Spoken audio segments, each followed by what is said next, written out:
Hello guys, जितने भी बच्चे हैं बोर्ड भाई यूट्यूब चैनल में आप सभी का स्वागत है। तो आज के इस वीडियो में देखिए हम विज्ञान के पेपर जो साइंस का पेपर आप लोग का आ गया उसका हम कंप्लीट सॉल्यूशन करेंगे और इसका पीडीएफ भी देंगे। ठीक है, क्लास 10th का है विज्ञान का और मॉडल पेपर आ गया। मैं फिर से बोल रहा हूँ, रिलीज हो गया, सभी का सॉल्यूशन इस चैनल में कराया जाएगा। चैनल को सब्सक्राइब कर ले ताकि किसी भी तरह का अपडेट और किसी भी तरह का मॉडल पेपर का सॉल्यूशन आपसे छूट ना जाए। मार्च में आप इधर उधर ढूंढोगे कि कहाँ पे मेरा सॉल्यूशन मिलेगा, तो मार्च में हम आपको इस चैनल के टेलीग्राम ग्रुप में मिल जाएगा, पीडीएफ भी मिलेगा, सारी चीज़ें मिलेंगी इस वीडियो में। देखिए कैसे मिलेगा क्या। ठीक है, पूरा वीडियो में बने रहे, चैनल सब्सक्राइब कर लीजिए। फिर से मैं बोल रहा हूँ ताकि सभी तरह का जितना भी अपडेट है आपको मिल सके और सभी का सॉल्यूशन भी आपको मिल सके। ठीक है, चलिए वीडियो में शुरू करते हैं और देखते हैं कि किस तरह के क्वेश्चन आए हुए हैं। कंप्लीट सॉल्यूशन करवाऊंगा, पीडीएफ भी दूंगा। ठीक है, चैनल सब्सक्राइब करके जुड़ जाइए। पहला क्वेश्चन देखिए, दाढ़ी बनाने में किस प्रकार का दर्पण का उपयोग किया जाता है। तो याद रखिएगा, दाढ़ी बनाने के लिए आपको दाढ़ी को क्या करना पड़ता है, बड़ा करके दिखाना रहता है। दाढ़ी को बड़ा करके दिखाएंगे तभी तो समझ में आएगा कि दाढ़ी में कहाँ से कैसे बनाना है। तो वो अवतल दर्पण का उपयोग होता है। ठीक है, किसका होता है, अवतल दर्पण का उपयोग होता है। याद रखिएगा, अवतल दर्पण का उपयोग दाढ़ी बनाने में होता है और किस किस चीज़ में होता है ये आप लोगों को कमेंट करना है कि अवतल दर्पण का उपयोग और कहाँ कहाँ पे होता है। उत्तल दर्पण का मैं एक उपयोग बता दे रहा हूँ। उत्तल दर्पण का उपयोग गाड़ी के बगल में शीशों के रूप में किया जाता है ताकि पीछे का गाड़ी छोटा दिखे। ठीक है, तो उत्तल दर्पण का एक उपयोग मैंने बताया, अवतल दर्पण का एक उपयोग बताया। हर साल इससे क्वेश्चन आता है, तो आप लोग को सिर्फ तैयारी नहीं करना है, समझ के चलना है पैटर्न। तो इससे एक उपयोग से एक क्वेश्चन आता है।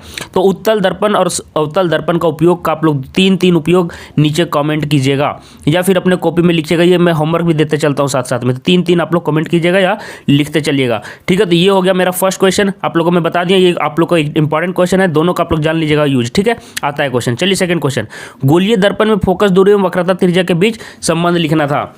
तो याद रखिए क्या संबंध होता है, आप लोग सभी को पता होगा कि जो फोकस दूरी होता है वो जो रेडियस होता है, वक्रता त्रिज्या उसका आधा होता है। ठीक है, या फिर R=2f भी फॉर्मूला होता है। तो ये आप लोग को याद रखना है कि जो आप लोग का फोकस दूरी होता है वो R/2 होता है। तो आपको कौन सा ऑप्शन सही हो जाएगा, सेकेंड ऑप्शन यहाँ पे सही हो जाएगा, F=R/2। चलिए नेक्स्ट क्वेश्चन देखिए, थर्ड क्वेश्चन में पूछ रहा है कि प्रकाश के अपवर्तन की क्रिया में कौन सी भौतिक राशि अपरिवर्तित रहती है। याद रखिए कि जब भी अपवर्तन कब होता है, जब देखिए यहाँ पे रेयर मीडियम है। रेयर मीडियम मतलब कम सघन, मतलब कि कम सघन वाला क्षेत्र है। यहाँ ज़्यादा सघन है, देखिए ये वाला, यहाँ पे पानी है, इधर हवा है।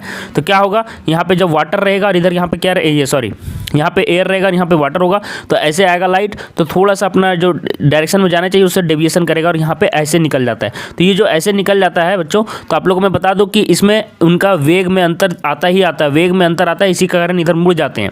ठीक है, तो वेग में अंतर आता है, तरंग दैर्घ्य में भी अंतर आता है। याद रखिएगा, तरंग दैर्घ्य मतलब वेवलेंथ। तो ये अंतर आता है ऐसे करके जब ऐसे घूम जाता है तो।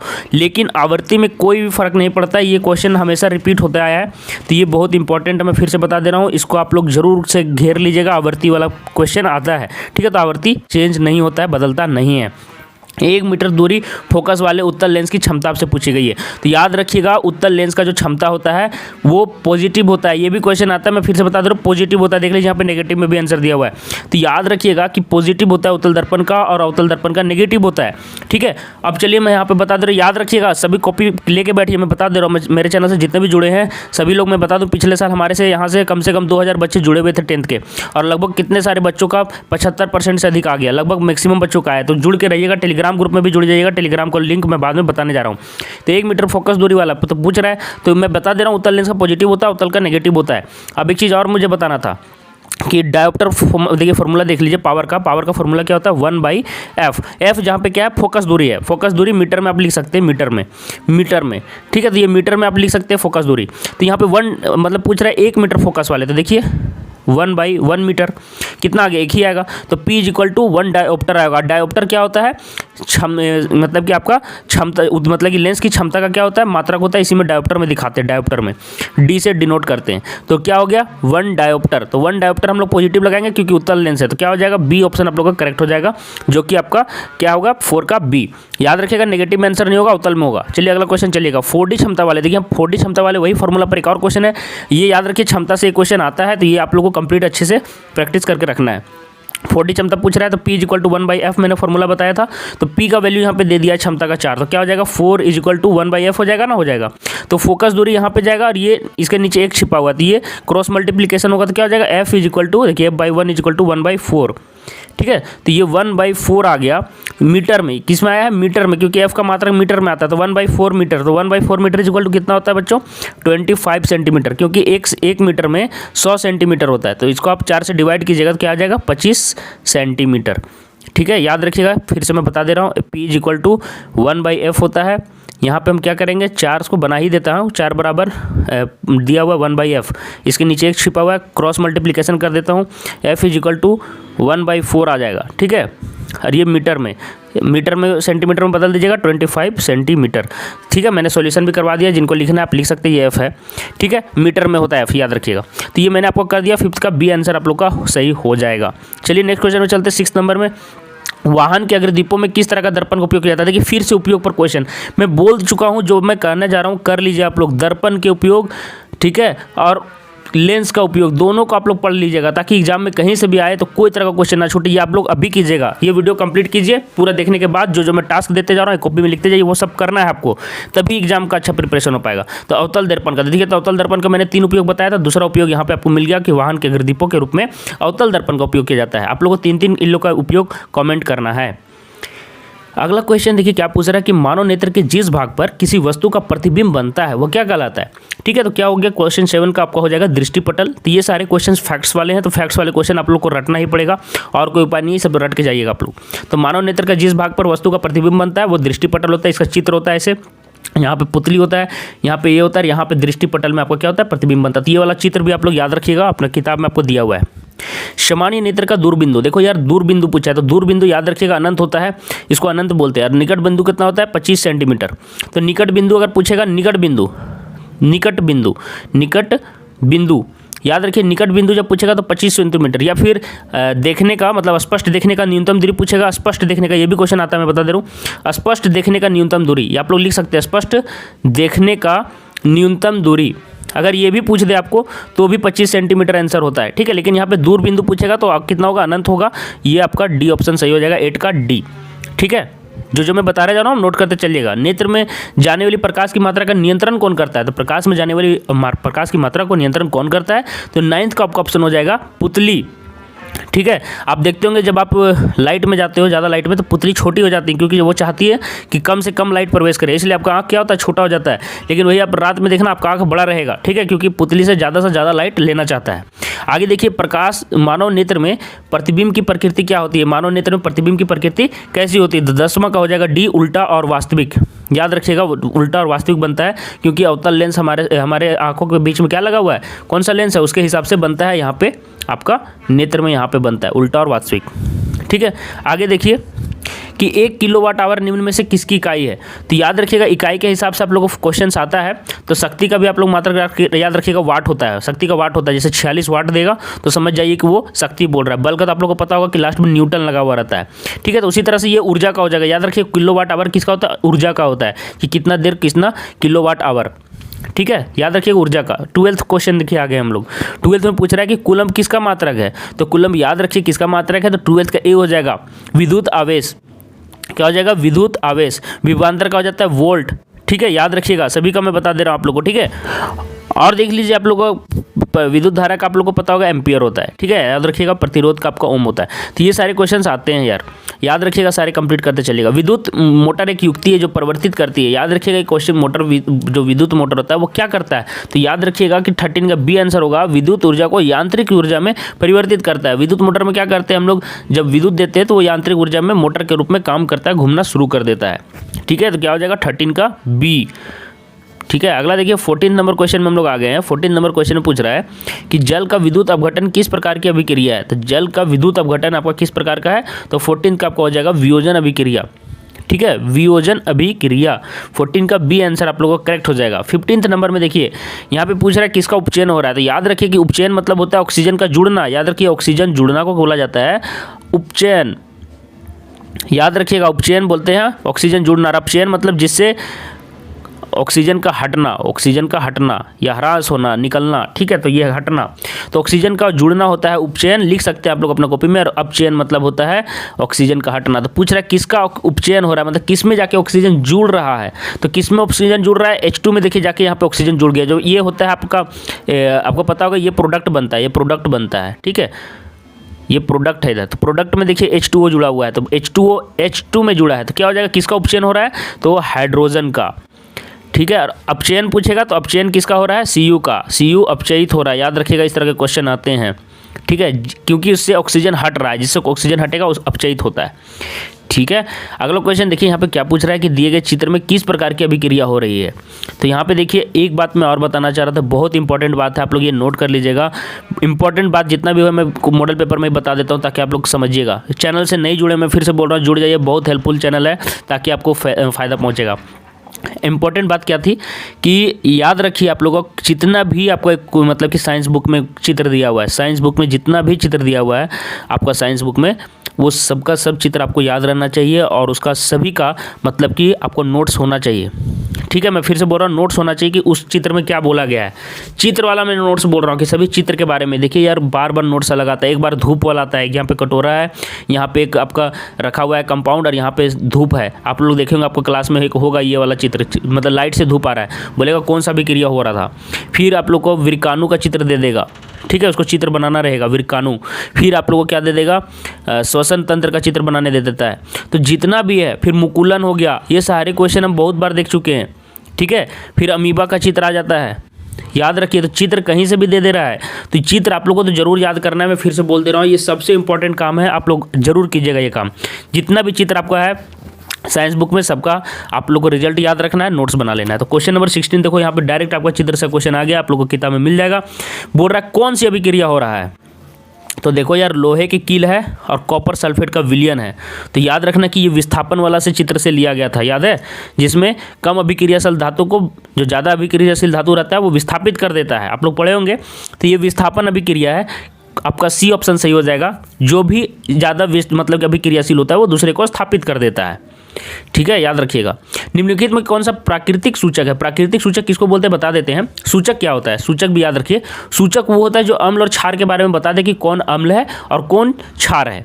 अम्ल और क्षार के बारे में जो हम लोग को जानकारी देता है उसी को सूचक बोलते हैं। सूचक सभी हैं, देखो मिथाइल ऑरेंज, फिनोल्फ्थालीन और लिटमस पत्र, तीनों के तीनों आपके क्या हैं, आपके सूचक हैं। ठीक है, लेकिन यहाँ पे पूछ रहा है कि प्राकृतिक सूचक। प्राकृतिक सूचक मतलब कि जो आपको प्रकृति से प्राप्त होता है, ना कि मानव निर्मित। तो मिथाइल ऑरेंज जो है, मिथाइल ऑरेंज मतलब मानव निर्मित है। ठीक है, अम्ल और क्षार में अलग अलग रंग यहाँ पे दर्शाता है। उसी तरह फिनोल्फ्थालीन है, लेकिन लिटमस पत्र प्राकृतिक है। ठीक है, ये लाइकेन नाम के पौधे से शायद प्राप्त होता है, आप लोग देख लीजिएगा एक बार। ठीक है, लिटमस पत्र कौन से मतलब कि पेड़ से प्राप्त होता है, ये क्वेश्चन है आप लोग का। ठीक है, कौन से पेड़ से प्राप्त होता है, ये भी क्वेश्चन आ सकता है, कौन से पेड़ से प्राप्त होता है। ठीक है, आप लोग को कमेंट करना है। शायद मैं कंफ्यूज हूँ, लाइकेन होता है शायद, आप लोग देख लीजिएगा। ठीक है, तो ये याद रखिएगा। एक और क्वेश्चन आता है कि आप लोग का जो लिटमस पत्र है कौन से विलयन को मतलब कि क्षार को और अम्ल को कौन सा रंग दिखाता है। तो याद रखिए कि ये अम्लीय विलयन के समय नीले से लाल हो जाता है, मतलब लाल रंग दिखाता है, लाल में बदल जाता है। याद रखिएगा, लाल में बदल जाएगा जब लिटमस पत्र को अम्ल के साथ मतलब कि उसका मतलब टच कराएंगे, और जब क्षार के साथ इसको मतलब कि जब हम संपर्क में लाते हैं तो क्या हो जाता है, नीले रंग में बदल जाता है। ये आप लोग को याद रखना है। ये भी क्वेश्चन आता है, तो इसलिए मैंने सोचा कि आप लोग को बता देता हूँ, सारी चीज़ें कवर करते चलता हूँ साथ साथ में। ठीक है, चलिए आगे चल जाता हूँ। अगला क्वेश्चन देखिए, पूछ रहा है कि यदि किसी विलयन का पीएच मान 10 है तो वह निम्नलिखित में से क्या होगा। तो याद रखिए कि पीएच स्केल आपका ऐसे होकर के होता है। पीएच स्केल देखिए ऐसे, ठीक है, याद रखिएगा। तो पीएच स्केल में जो 7 नंबर होता है, याद रखिएगा, ये यहाँ पे उदासीन होता है, और इधर 10 से ज़्यादा है। ठीक है, 10 से ज़्यादा है तो इधर क्या हो जाएगा, क्षार। याद रखिएगा क्षार, इधर लिख देता हूँ मैं 8, 9, 10, इससे समझ में आ जाएगा इधर बढ़ रहा है। और कितना तक होता है पीएच स्केल, 14 तक। ये भी याद रखिएगा कि लास्ट 14 तक होता है, और इधर घटेगा 6, 5, 4, तो इधर क्या होगा, अम्ल होगा। तो ये याद रखिएगा कि अम्ल के समय में क्या दिखाता है, 7 से कम। और कुछ उदाहरण याद रखिए कि 7 नंबर में जो दिखाता है वो आसूत जल है। तो आसूत जल क्या, उदासीन होता है। तो आसूत जल में आप लोगों को पूछेगा कि कौन सा मतलब कि आपको दिखाता है, तो पीएच स्केल 7 दिखाता है, क्योंकि वो क्या है, उदासीन है। और कोई भी क्षार दिया हुआ रहेगा, क्षार जैसे कि साबुन हो गया वगैरह हो गया, तो ये इधर के लिए आएगा। आप याद रखिए कि हमारे रक्त का जो मतलब खून है वो भी 7 के आसपास ही है, मतलब कि 7 से थोड़ा कम थोड़ा ज़्यादा होगा, देख लीजिएगा आप। लेकिन हम लोग का भी ब्लड इसी के आसपास है। और अम्ल में होता है नींबू वगैरह, जितने भी हो गए, जितने भी अम्ल है सांद्र, जितने भी, अगर जितना सांद्र रहेगा, जितना कठोर अम्ल रहेगा उतना कम आएगा, है ना। जितना खतरनाक अम्ल रहेगा उतना कम वैल्यू देगा, जितना खतरनाक क्षार रहेगा उतना ज़्यादा वैल्यू देगा। ठीक है, और याद रखिए कि अम्ल और क्षार की अभिक्रिया से लवण बनता है। आगे देखिए, दिया गया चित्र क्या सूचित करता है। यहाँ पे ये चित्र देखिए, फिर से किताब का आ गया। मैं फिर से बोल रहा हूँ कि बुक का अगर चित्र का नहीं कर रहे हो पोस्टमार्टम तो बहुत दिक्कत होगा। याद रखिए कि हमारे चैनल से जितने भी बच्चे जुड़े हैं, तो मैं यहाँ पे स्मार्ट टेक्निक बताता हूँ परीक्षा में स्कोर करने का। स्मार्ट टेक्निक सारे चित्र को आप लोग देख लो यार, क्या क्या किसके बारे में दिया होता है। यहाँ पे ये चित्र किसके लिए दिया गया, देखो अगर आप प्रैक्टिकल करने के लिए जाओगे, बड़े स्कूल में कहीं पे भी होता है, आप लोग को पता नहीं स्कूल में होता है या नहीं, बड़े लैब में जब प्रैक्टिकल होता है तो क्या होता है कि जो बहुत ही मतलब कि सांद्र होता है, सांद्र अम्ल मतलब कि जो बहुत ही खतरनाक अम्ल होता है, जो कि हाथ में अगर गिर जाए तो हाथ जल जाता है। पता है आप लोगों को, पता पहले एक चीज़ और क्वेश्चन आता था कि टेस्ट ट्यूब में पहले जल दिया जाता है या पहले अम्ल, तो याद रखिए पहले जल भरा जाता है, उसके बाद सांद्र अम्ल को भरा जाता है। सांद्र अम्ल समझ रहे हैं, जो बहुत खतरनाक होता है, और मतलब जल के डालने के बाद अम्ल डाला जाता है। क्यों? क्योंकि अगर आप सीधा यहाँ पे अम्ल डाल दोगे टेस्ट ट्यूब में जो सांद्र है, तो टेस्ट ट्यूब क्या होता है, टूट जाता है, क्रैक कर जाता है। तो इसलिए मैं बोल रहा हूँ कि ये बहुत खतरनाक होता है और हाथ में गिर जाने पर ये जला भी देता है। तो ये कहाँ का मतलब कि चित्र है, तो याद रखिएगा ये कहाँ का चित्र है आपका। ये क्वेश्चन नंबर 19 में आपका क्या यहाँ पे बोल रहा है कि हमें हाथ का साफ सफाई रखना चाहिए, थोड़े ही बोल रहा है, साबुन से धोते हुए थोड़े दिखा रहा है। देखिए आप, तो ये सारे क्वेश्चन को आपको रटना नहीं है, समझ के चलना है। प्रयोगशाला में हाथ धोकर जाना चाहिए, ये भी नहीं कर रहा है ये, हमें अम्ल से हाथ धोना चाहिए। पागल हो क्या? हाथ से अगर अम्ल से हाथ धोगे हाथ खत्म कर लोगे यार। फिर आगे देखो, सांद्र अम्ल और क्षार वाले बर्तन को चेतावनी चित्र, सही बोल रहा है, ये चेतावनी चित्र है कि आपको जब भी ध्यान देना है कि आप अम्ल और क्षार के चीज़ों को आप छूने जा रहे हो, वो यहाँ पे चित्र आपका लगा हुआ रहता है। तो ये हो गया 19 का आपका क्वेश्चन नंबर, आपका सही हो जाएगा डी। आगे देखिए, इमली में कौन सा अम्ल है, तो ये देखिए सारे जितने भी आपको बुक में देख लीजिएगा, सारे का अम्ल दिया हुआ है। इमली का दिया हुआ है, सेब का दिया हुआ है, चींटी का डंक का दिया हुआ है, चींटी का डंक का। तो याद रखिए इमली में टार्टरिक होता है, कच्चा आम में भी टार्टरिक होता है, लिखा हुआ है, देख लीजिएगा आप लोग, कच्चा आम रट जाइएगा यार, नहीं तो फिर दिक्कत होगा। यहाँ से भी एक क्वेश्चन आ ही जाता है, मैं फिर से बता रहा हूँ। और चींटी डंक में फॉर्मिक अम्ल होता है, ठीक है। तो ये सारे चीज़ आप करते चलिए साथ साथ में। सिरका में एसिटिक अम्ल होता है, ये क्वेश्चन भी आया हुआ है, तो याद रखिए एसिटिक अम्ल, तो यहाँ पे ये क्या हो जाएगा, टार्टरिक। और सिट्रिक याद रखिएगा खट्टे फलों में पाया जाता है, जैसे टमाटर वगैरह में सिट्रिक फल पाया जाता है। देखो एक बार सिट्रिक बार घुमा दिया है, 2 बार नहीं। और लैक्टिक अम्ल में बता दूं दूध में पाया जाता है, तो याद ये सब करते चलें साथ साथ हमारे। कौन अधातु कमरे के ताप पर, देखिए यहाँ पे अधातु का बात कर रहा है और कमरे के ताप पर द्रव अवस्था में, तो याद रखिए कि कौन सी अधातु है जो कमरे के ताप में द्रव अवस्था में पाई जाती है, ताकि इसका आपका आंसर क्या हो जाएगा, सी। याद रखिए ब्रोमीन एकमात्र ऐसा धातु है जो ताप के कमरे के ताप पर, मतलब कि रूम टेम्परेचर में द्रव अवस्था में पाया जाता है, ठीक है। चलिए ये सब चीज़ रटना पड़ेगा, मैं बता दे रहा हूँ, ठीक है। आगे चलिए 22 नंबर क्वेश्चन देखिए, निम्नलिखित में से किस पदार्थ का उपयोग अग्निशामक बनाने में किया जाता है। अग्निशामक पता है, अग्निशामक मतलब कि जब भी कहीं आग लगता है तो उसको बुझाने के लिए अग्निशामक का उपयोग किया जाता है। तो अग्निशामक बनाने के किसका उपयोग किया जाता है, तो 22 का आपका आंसर हो जाएगा सोडियम हाइड्रोजन कार्बोनेट, ठीक है। याद रखिएगा सोडियम हाइड्रोजन कार्बोनेट का उपयोग किया जाता है आग बुझाने के लिए अग्निशामक के रूप में, ठीक है। आगे देखिए, आधुनिक आवर्त सारणी किस आधार पर बना है, तो आधुनिक जो आवर्त सारणी है वो परमाणु संख्या के आधार पर बना है, ठीक है। याद रखिएगा परमाणु संख्या के आधार पर बन रहा है। किसने बनाया, हेनरी ने बनाया है, ये भी याद रखिएगा। आगे देखिए, निम्नलिखित में से कौन सा धातु सबसे अभिक्रियाशील धातु है, तो धातुओं का एक लिस्ट आप लोग को दिया हुआ है कि कौन सा धातु किसको कितना भी क्रियाशील है। जो जितना भी क्रियाशील रहेगा वो दूसरे को विस्थापित भी कर सकता है। तो याद रखिएगा सबसे अभिक्रियाशील धातु कौन सा है, पोटेशियम है। और सबका याद रखिएगा कि कैसे दिखाया जाता है, पोटेशियम को के से दिखाया जाता है। याद रखिएगा अगर पूछ देता है, यहाँ पे नहीं लिखता पोटेशियम, सिर्फ लिख देता पोटेशियम। सोडियम को Na से दिखाया जाता है, एल्युमिनियम को Al से दिखाया जाता है, कैल्शियम को Ca से दिखाया जाता है। तो आप तो समझ ही नहीं पाते यार कि पोटेशियम है कौन, क्योंकि पी से नहीं दिखाते पोटेशियम को। पोटेशियम का नाम भले PO से शुरू होता है लेकिन वो के से डिनोट करते हैं, याद रखिएगा। तो पोटेशियम आपका आंसर सही हो जाएगा यहाँ पे। 25 नंबर क्वेश्चन देखो क्या पूछ रहा है कि पृथ्वी की भूपर्पट्टी में निम्नलिखित प्राकृतिक रूप से पाए जाने वाले तत्व या यौगिक को क्या कहा जाता है। तो याद रखिएगा कि प्राकृतिक रूप से तत्व और यौगिक जो पाए जाते हैं उसको हम लोग क्या कहते हैं, आपका क्या हो जाएगा 25 का आपका ऑप्शन नंबर बी सही हो जाएगा, खनिज कहते हैं, ठीक है। याद रखिएगा खनिज कहते हैं। आगे देखिए, प्रोपेनॉल में कौन सा अभिक्रियाशील समूह मौजूद है। तो याद रखिए यहाँ पे ऑल लगा हुआ है, ऑल, ठीक है।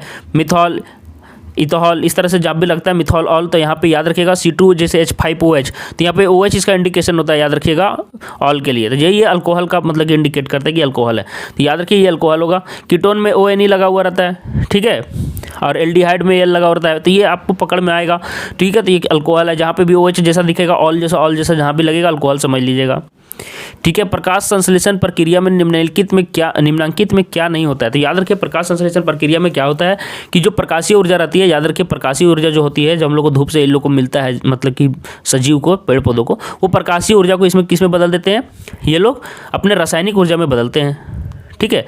अपने रासायनिक ऊर्जा में ये बदल देते हैं। ठीक है, तो इसमें क्या होता है कि याद रखिएगा कि प्रकाशीय ऊर्जा को जब ये अपने रासायनिक ऊर्जा में बदलते हैं तो इसमें क्या होता है कि कार्बन डाइऑक्साइड मुक्त नहीं होता है। याद रखिएगा कि 27 का सी होगा, कार्बन डाइऑक्साइड मुक्त नहीं होता है, ये कार्बन डाइऑक्साइड का उपयोग करते हैं।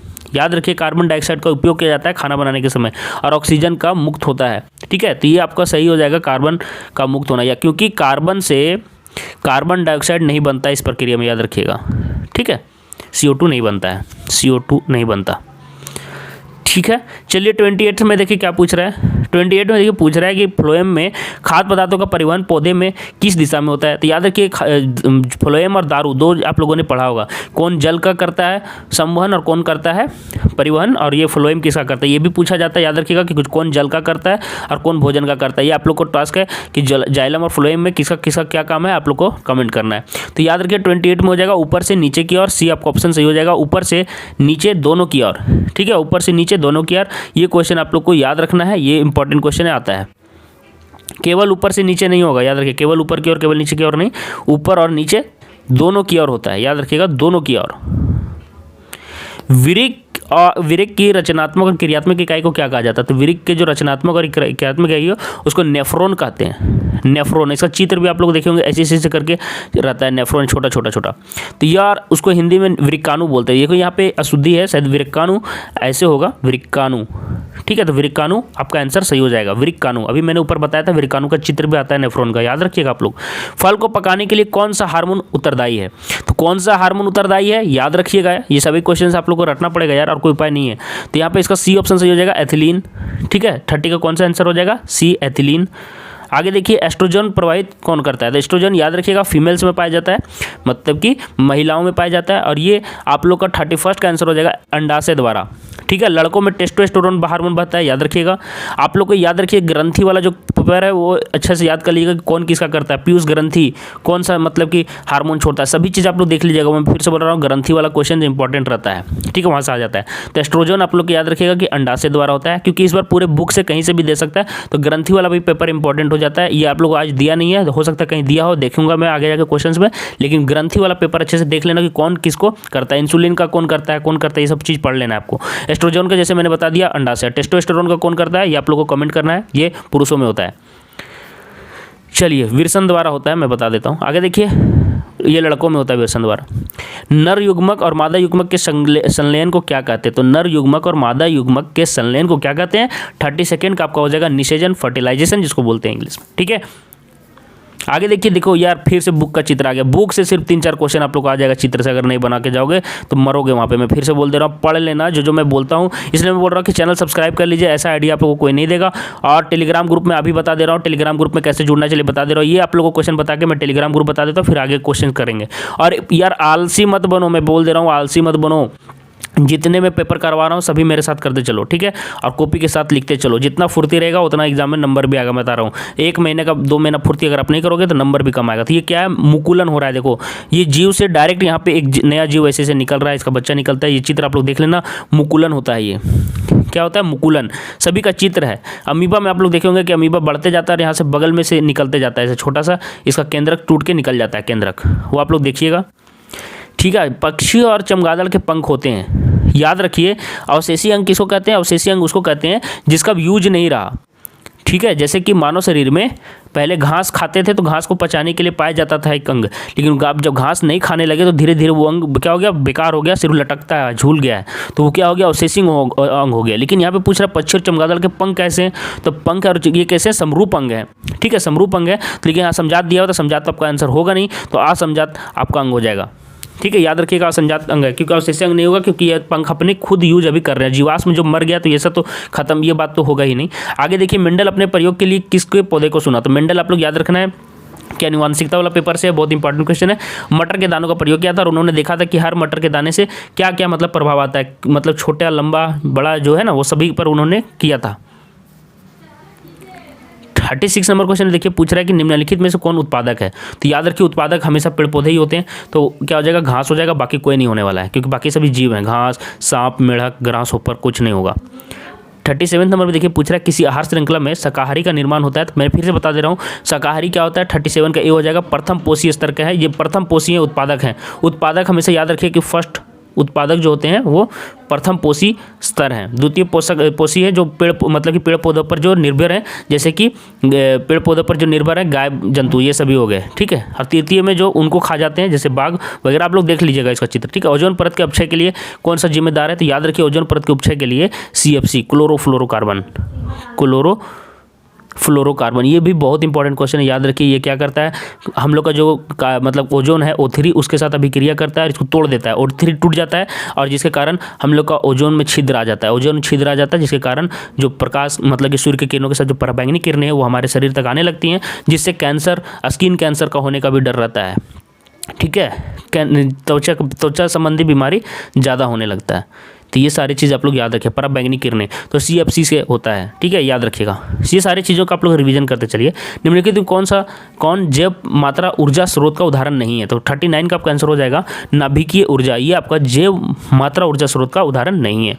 आगे देखिए, पवन ऊर्जा उत्पादन के लिए पवन की चाल न्यूनतम कितनी चाहिए, तो न्यूनतम आपका 15 किलोमीटर पर आवर होना चाहिए। ये सारी फैक्ट्स आपको याद रखना है, पवन चक्की में ये यूज़ होता है, ठीक है। तो चलिए हम लोग आपको बता देते हैं टेलीग्राम ग्रुप कौन सा है हमारा, वो देख लीजिए और उससे जुड़ जाइए, आज ही जुड़ जाइए। मैं फिर से बोल दे रहा हूँ, और चैनल को आप लोग अपने दोस्तों तक भी शेयर करो यार, साथ में पढ़ोगे तभी बढ़ोगे। मैं बता दे रहा हूँ, ग्रुप स्टडी में किया करता था जब मैं छोटा था, तो ग्रुप स्टडी आप लोग भी क्या करो, 5-6 दोस्त मिल जाओ, सभी चैनल सब्सक्राइब कर लो एक साथ और सभी अपना हमारे जो सोल्यूशन है उस पर डिस्कशन करो, पढ़ाई करो साथ साथ में, ठीक है। कोई चित्र ले लेना एक दिन, एक साइंस का कोई भी चित्र, और उस पर डिस्कशन करना कि वो चित्र किसके बारे में। डेली इस तरह से करते चलोगे अभी से तो बहुत अच्छा तैयार हो जाएगा। क्लास 10th में अपना ग्रुप बना लो, ठीक है, ग्रुप बना के पढ़ो और हमारे चैनल को सभी से सब्सक्राइब भी करवा दें ताकि सभी लोग मिल के एक साथ पढ़िएगा, ठीक है।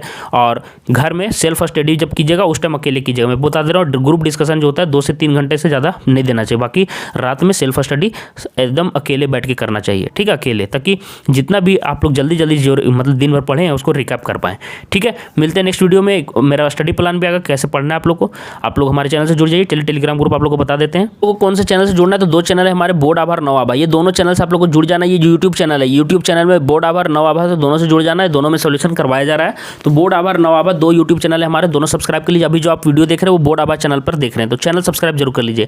पिछले बार देखिए 1200 से भी ज़्यादा बच्चों ने 75% से अधिक मार्क्स लाया है यहाँ पे जुड़ के, ठीक है। अब देख लीजिए कौन कौन से चैनल है हमारे, देख लीजिए। वीडियो लिंक और PDF सॉल्यूशन आपको टेलीग्राम ग्रुप में मिल जाएंगे। मैं फिर से बता दे रहा हूँ, टेलीग्राम ग्रुप ये ऐसा आइकन आता है। अगर आपको ये टेलीग्राम ग्रुप नहीं है तो आप ये टेलीग्राम आपका अगर ऐप नहीं है तो आप लोग यूट्यूब से इसे इंस्टॉल कर लें, यूट्यूब नहीं सॉरी प्ले स्टोर से इसको इंस्टॉल कर लीजिए। देखिए ये ऐसा दिखता है टेलीग्राम, ठीक है। लिख के सर्च कीजिएगा टेलीग्राम और इंस्टॉल कर लीजिएगा। और 3 ग्रुप है हमारे, 3 ग्रुप में आपको 2 ग्रुप में जुड़ना है। पहले एक मेन ग्रुप है, टेलीग्राम मेन ग्रुप नेम क्या नाम है, बोर्ड आभा जैकबोर्ड। देखो 3,500-4 हज़ार बच्चे जुड़ चुके हैं। आप देर मत करो, मैं बोल दे रहा हूँ, बाद में बहुत पछताओगे। बोर्ड आभा जैकबोर्ड, ये जो आपको दिख रहा है इसको मतलब कि ढूंढ के सर्च कीजिए, टेलीग्राम में जाइए और सर्च कीजिए, इस नाम से सर्च कीजिएगा बोर्ड आभा जैकबोर्ड और जुड़ जाइए, ठीक है। और एक 10th का एक और ग्रुप है, 10th टेलीग्राम ग्रुप, ये आप लोग के लिए स्पेशल है। दोनों में आप लोग को जुड़ना है, मैं बता दे रहा हूँ, ये दोनों में। 12th वाला में आप लोग को नहीं जुड़ना है। तो 10th वाला का क्या नाम है, जैकबोर्ड क्लास 10 चैंप्स इसका नाम है, लास्ट में लगा हुआ है जैकबोर्ड क्लास 10 चैंप्स बोर्ड आभा। तो बोर्ड आभा लिखोगे तो ये दोनों चैनल आप लोग को दिखने लगेगा, क्लास 10 वाला और ये वाला। तो दोनों सब्सक्राइब आप लोग को मतलब कि वहाँ पे जुड़ जाना है, ज्वाइन कर लेना है। 12th वाला में मत करना, फालतू में टाइम बर्बाद होगा। और ये हमारा आप लोग का लिंक रहा, ये लिंक मैं वीडियो के नीचे डिस्क्रिप्शन बॉक्स में भी दे दूंगा, वहाँ से देखिएगा जुड़ के। अगर नहीं जुड़ पाते लिंक से तो नाम सर्च करके जुड़ जाना, ठीक है।